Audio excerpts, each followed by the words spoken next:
policies that are before the revolution.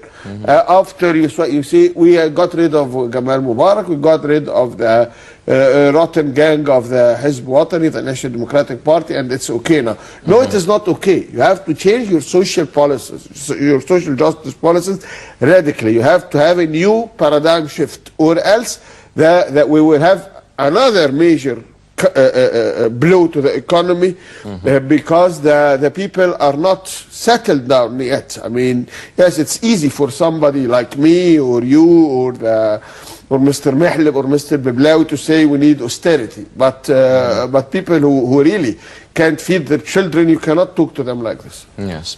Now, Engineer Ibrahim, there were a lot of officials who are actually saying that there will be mega projects such as the housing project, even improving education, vocational training for the homeless, even building a nuclear reactor that would reduce the reliance on oil.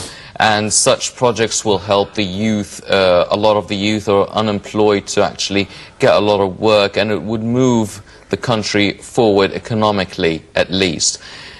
Now, do you think, because we've been hearing of such plans and such projects for many years, how realistic are these promises? And the Egyptian people have also been promised with many things, and they've been let down many times. Yeah, I think, you know, I've heard the conversation about the economy a lot. We have deep problems and chronic problems with the economy. Yes.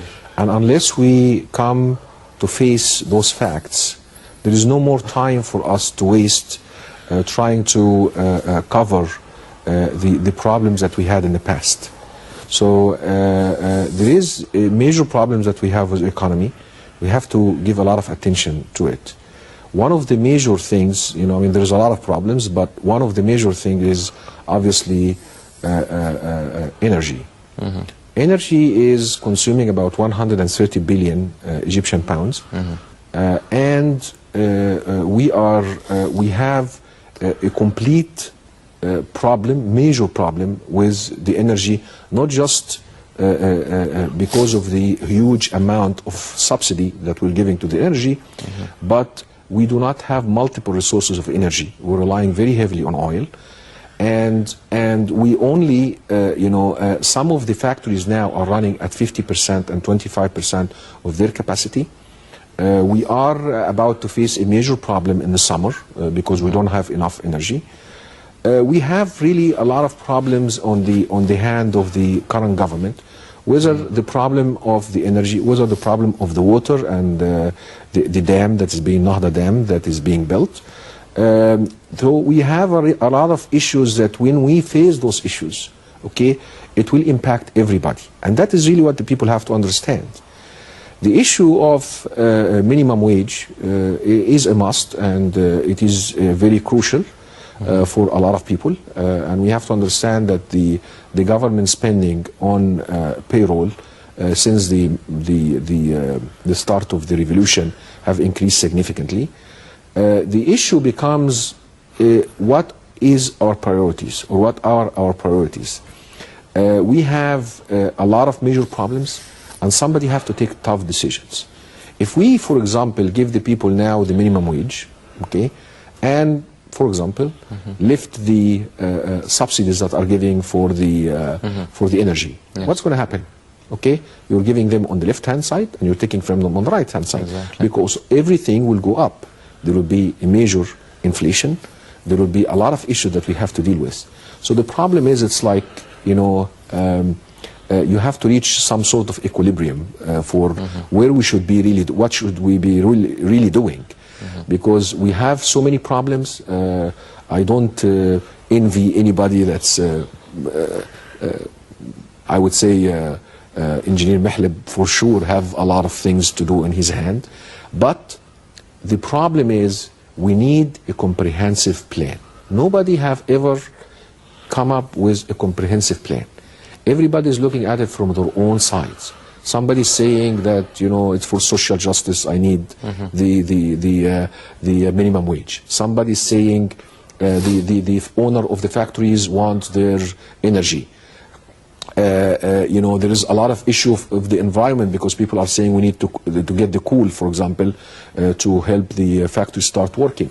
So it seems like everybody have their own interest, and you have limited resources. So we're going to have very, very tough choices to deal with in the coming years. We hope that whatever we do have a plan to get out of it. I'm sorry that I went into a different angle, but I'll come to your issue of mega project. The mega project is a very, very important part to move the economy. But to do a major project, you need finance. Who is going to give you the finance? We're relying very heavily now on finance.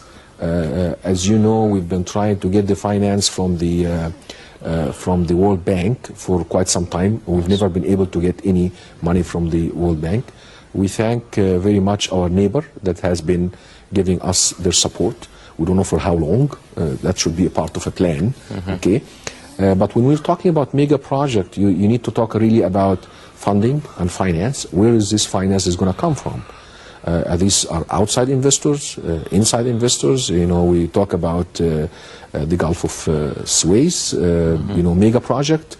We talk about this housing project. We need to know, you know, there has to be, we can't just be giving some, you know, pills, you know, just to let, you know, the country continue to go as it is going. Unless we have, and we're hoping that with the Field Marshal, if he were to decide to be in the presidency, we hear that there is some team that's going to help on providing a master plan. We need a master plan, a very well written master plan, in order for it to take us out of this problematic economic and social and all of those problems into prosperity within a certain period of time, whatever that period of time is. And there has to be a time plan where people should know what is going to happen, what prices will increase, what prices will decrease, what is going to be their impact on their livelihood. We need to see that. We are now going blind. We don't know what's going to happen tomorrow. We see, for example, a lot of you know, the cards that has been distributed for the energy cards, and we don't know when they are going to, you know, we know that something is going to happen on the energy side for sure, but nobody's telling us when. So there is a lot of you know, question marks that's in everybody's head, and that's not good for the economy. Economy, foreign investment, and all of those things need stability, need security, need a plan, so when the people come to invest, they know what they can look for and what they are up to, and that is really what we have to work on now, is a master plan for the country. Yes. Well, Dr. Kharrat, yourself, along with Engineer Ibrahim, you really pointed out a lot of major issues for the Egyptian economy. The minimum wage issue, the finances coming and the financial aid coming from the Gulf countries, along with the country now, the government is actually trying to initiate getting an aid package from the International Monetary Fund.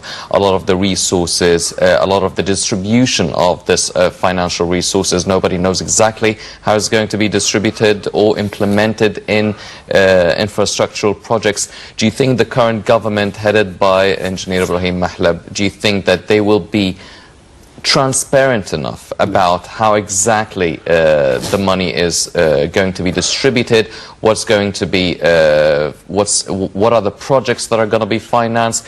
Are we going to know exactly what sort of cooperation between Arab countries, the Gulf countries that have been giving us the financial aid, will develop in the next few years? The austerity measures, will they be setting up a minimum wage but then raising or lifting the subsidies related to food commodities and energy resources as well?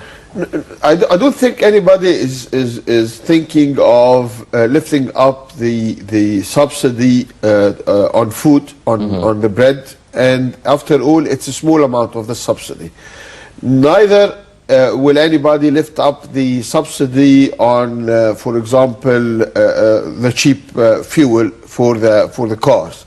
The issue is, and everybody's agreed upon that, is that for factories that are heavy consuming, that are heavily consuming electricity, we will lift up the subsidy on these factories. The factories of the cement, ceramics, many of these factories are getting in huge amounts of profit out of the subsidy they are receiving. So this is fair enough. And this will not actually impact the prices a lot.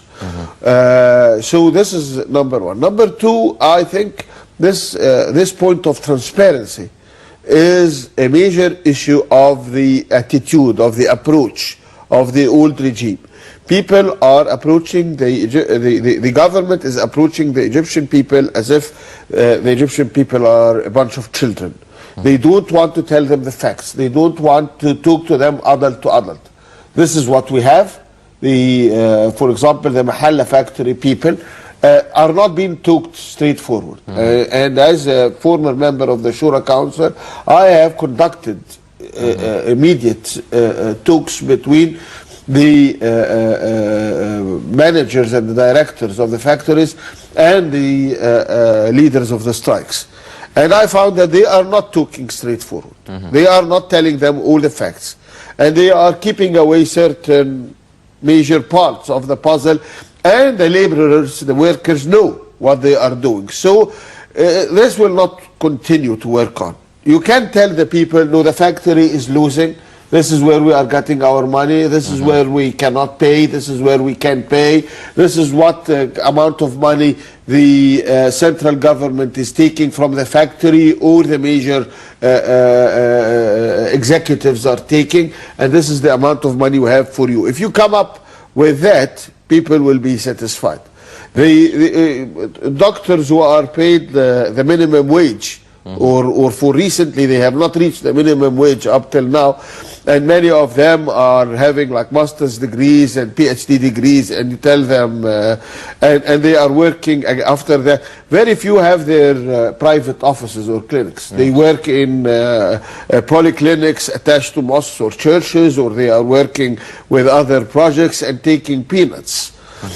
People like this, and they have worked hard all their life, they have been honest, they have been giving to the people all the time, and they are working in hospitals where there is no medicine, where there is no food for the patients, and there is no security, and they are beaten by the patients because they can't, the patients are not receiving medicine from them. So when you say to a poor man, go buy your medicine, they don't believe you, and this is a problem. So they are in strike because of that.